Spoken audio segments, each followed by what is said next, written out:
So the other day, I get to my house and in front of the door is the latest copy of the Yellow Pages. Now, back in the day, that used to be a really thick book. But for what it's worth, the Yellow Pages is really small now. In fact, it's not only thin, but it's on smaller paper. Whatever happened to the Yellow Pages? There was a time when if you weren't in the Yellow Pages, you weren't in business. You got most of your calls from the Yellow Pages.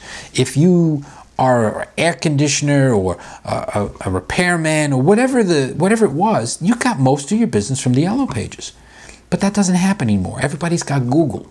They've got Yahoo. They maybe even have Yelp, which is kind of a word like Yellow Pages. But the reality is that doesn't work for every business. Not everybody has a Yelp page, a regular web page, and they aren't necessarily found on Google.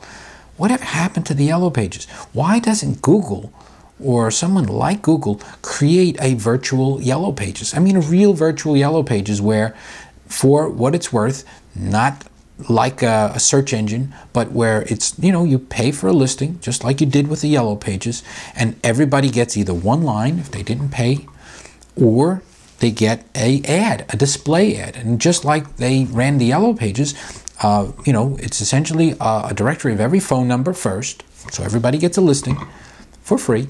But if they wanted more than that, they paid. And if they paid more, they got a bigger, bolder ad. Now, of course, in a virtual space is unlimited. But the thing is, you should still have that marketplace. Do you remember when you'd go to the Yellow Pages and you had either of two ways you'd find people? Now, some people would create a name like AAA, Aardvark, advertising. So they have a whole bunch of A's, so they'd be the first person listed in advertising. And then, of course, you had the other philosophy, ZZZ, window cleaner. They'd be the last one looking. So if someone's looking at the first ad or the last one, they'd find you. But in the middle of all that were the other people who had big ads.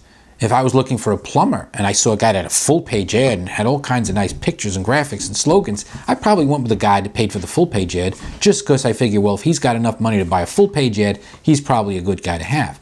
And for that reason alone, a real online Yellow Pages should be somewhat based on the way that is done, which is to say, fair or unfair, someone that's willing to pay for advertising in that Yellow Pages should get a bigger, more bolder, more sophisticated ad than somebody who's not.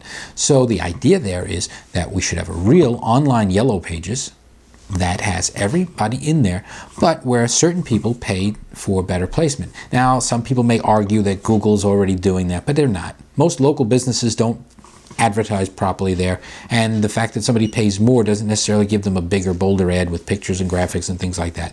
So I think a virtual Yellow Pages is about due, and I think we should see something like that out there, and that is today's idea of the day.